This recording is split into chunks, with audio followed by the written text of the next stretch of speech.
యూనివర్సిటీల్లో ఉద్యమాలు చేసి ఆగమైనటువంటి విద్యార్థి నాయకులను లేక విద్యార్థులను గుర్తించమన్నాడు.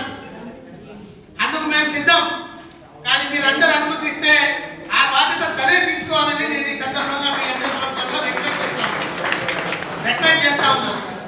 ఎందుకంటే నేను కానీ మీరు కానీ ఇక్కడ యూనివర్సిటీలోకి వచ్చిన వాళ్ళం కాదు. సరే, ఇంకా కొంతమంది ఉండొచ్చు, కానీ ఆ చైతన్యము, ఆ స్థాయి, ఆ శక్తి చైతన్యంగా ఉంది. కాబట్టి మీరు ఓకే అంటే చైతన్య గారు అంగీకరించాలి. అన్ని యూనివర్సిటీలో లేదా కాలేజీలలో ఏ స్థాయిలో ఉద్యమ విద్యార్థులు ఉన్నా వాళ్ళందరి లిస్టులు, పేర్లు సేకరించే బాధ్యత చైతన్య గారు తీసుకోవాలని నేను ప్రత్యేకంగా విజ్ఞప్తి చేస్తా ఉన్నా. అంగీకరించినట్టేనా? Thank you. చైతన్య నాయకుడు అంగీకరించాడు. ఇక రెండవది, అక్కగారు ఇప్పటికే ఉద్యమకారుల విషయంలో స్పష్టమైన అవగాహనతో, ఆలోచనతో ఉన్నారు. మొదటిది భూపోరాటం అనేటువంటి అంశాన్ని తీసుకొని మొదటి అడుగు కరీంనగర్ నుంచి ప్రారంభించారు. ఇప్పుడు అన్ని జిల్లాల్లో కూడా ఎక్కడెక్కడ భూములు ఉన్నాయో మీరు గుర్తిస్తే ఆయా జిల్లాలకు వచ్చి భూపోరాటం చేయడానికి సిద్ధంగా ఉన్నారు. ఈ రోజు కొంత మీ అందరితో చర్చించి కొన్ని జిల్లాల డేట్లు ఖరారు చేయవలసి ఉంటే అనివార్య కారణంగా అక్కగారు రాలేదు. కాబట్టి ఇవాళ మనం ఏ లక్ష్యం అయితే అక్కగారు పెట్టుకున్నారో ఆ లక్ష్యాన్ని పూర్తి చేయడానికి మీరందరూ సిద్ధంగా ఉన్నారనే విషయాన్ని మీ తరఫున నేను అక్కగారి దృష్టిలో పెడతాను. కాబట్టి ఈ సందర్భంగా నేనైతే ఒక విజ్ఞప్తి చేయదలుచుకున్నా. తప్పైనా ఒప్పైనా మీకు బాధ అయినా కొద్దిగా అర్థం చేసుకోవాలనేది నా అభ్యర్థన. సరే, ఇప్పటికే ఒక సంఘం ముందు అక్కతో కలిసింది, రెండో సంఘం కలిసింది. ఇవాళ మనం 11వ సంఘంలో ఉన్నట్టు నేను ఇలా వచ్చిన పేపర్ ద్వారా అర్థం చేసుకుంటున్నాం.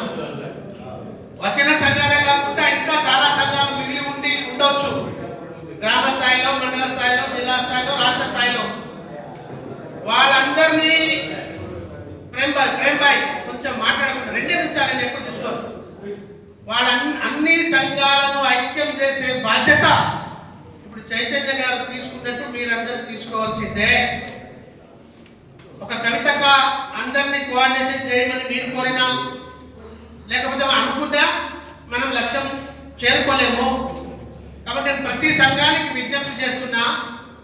నా సంఘంలో సభ్యులుగా ఉన్న వాళ్ళకే నేను నాయకుడిని, నా సంఘంలో సభ్యులు ఉన్న వాళ్ళకే మేము బాధ్యులం, మిగతా వాళ్ళకు మేము బాధ్యులం కాదనేటువంటి లిమిట్ ఆలోచన, అవగాహన ఏ నాయకుడికి కూడా ఉండకూడదు. మీ సంఘాన్ని పెంచుకునే ప్రయత్నం చేస్తూనే ఐక్యంగా అందరినీ భాగస్వామ్యం చేసుకోవడానికి అందరూ కోఆర్డినేషన్ చేసుకోవాల్సిన బాధ్యత మీ మీద ఉంది. ఇప్పుడే సోదరి భోగి పద్మ చెప్పినట్టు నేను ఆ వర్డ్స్ మర్చిపోయినా కానీ ఒక సంఘంతోనే మనం ఉద్యమం చేయాల్సిన అవసరం లేదు. కరీంనగర్లో మొదలుపెట్టినా, ఇంకో చోట మొదలుపెట్టినా, ఆ జిల్లాలో ఇంకో సంఘం ఉంటే వదిలిపెట్టాం. మీ సంఘం ద్వారా కలిసి పోరాటం చేసినా ఆ సంఘంలో ఉన్న సభ్యులందరూ రావాల్సిందే. ఇంకెక్కడైనా అదే పద్ధతి. మనం ఒక సంఘానికి పరిమితమయ్యేది కాదు.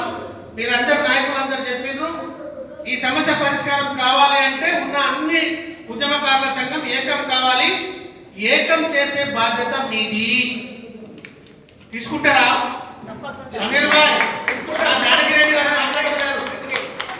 తప్పకుండా మీరందరూ ఆ బాధ్యత తీసుకోవాలి. ఇక రెండో స్టేజీ, ఈ ఐక్యత సాధించినాము అనడానికి అని అనుకోవాలి అంటే ఇప్పుడే మన చందుబాయి మాట్లాడండి, ఇంకో ఇద్దరు మాట్లాడినట్టున్నది. ఇవాళ కూర్చొని ఒక ప్రణాళిక రూపొందించుకున్నాం అనుకున్నాం. అక్కగారు రాలేదు, కానీ ఒక పార్టీ ప్రణాళిక మనం తయారు చేసుకున్నట్టే లెక్క. ఇవాళ జరిగిన ప్రతి చర్చ అక్కగారితో డిస్కస్ చేసి ఒక భారీ ఎత్తున ఏదో ఒక సదస్సు పెట్టవలసిందే. పెట్టకపోతే ఉద్యమకారులందరూ ఏకమైంది అనేటువంటి భయం ప్రభుత్వానికి పోదు. ఇప్పుడే మీరు మాట్లాడిండ్రు, అక్క కూడా మాట్లాడిన చాలా ఆవేశంగా, ఆందోళనగా, బాధతో. కరీంనగర్లో భూపోరాటం చేసిన సందర్భంతోనే, ఉద్యమకారులను భూపోరాటం స్టార్ట్ చేసడంతోనే సీఎం దగ్గర, మంత్రుల దగ్గర భయం ప్రారంభించబడ్డది. భయానికి వచ్చేసారు. మన ఉద్యమ నాయకులందరూ అసెంబ్లీలో, కౌన్సిల్లో మంత్రులు కేబినెట్ కలిసిన సందర్భంలో పొన్నం ప్రభాకర్ మంత్రి గారు, మహేష్ కుమార్ సంకుల స్వామిలు కూడా బాగా మాట్లాడి కానీ వీళ్ళు బయట చెప్తున్నారు. మనం కనుక ఇచ్చిన హామీ ప్రకారం 250 గజాల భూమి ఉద్యమకారులకు ఇవ్వకపోతే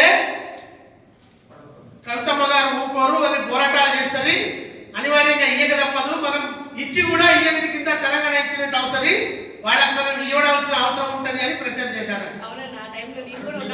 మన సోదరి జానకిరెడ్డి గారు ఉన్నారు, అనిల్ గారు ఉన్నారు.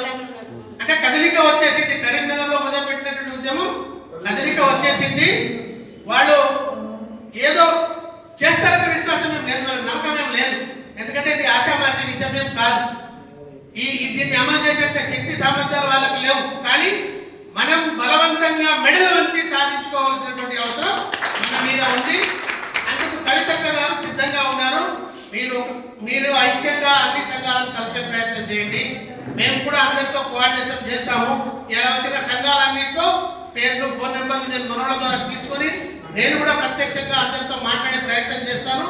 త్వరలోనే అక్కగారి సారథ్యంలో ఒక పెద్ద బహిరంగ సభన లేకపోతే మరి ఇంద్రాపార్క్ దగ్గర మరో చోటన మన శక్తి ఏందో, సంఖ్య ఏందో, బలం ఏందో అదంతా చూపించేటువంటి ప్రయత్నం చేద్దాం.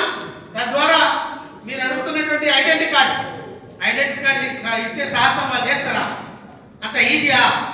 ఇప్పుడే మనమే చర్చించుకుంటున్నాం కదా ఎవరు ఉద్యమకారులు. మన కవితక్క గారు కూడా అందరు కదా స్వయంగా మీతో. నేను కూడా ఉద్యమం చేసినా కానీ నాకు ఎఫ్ఐఆర్ లేదు.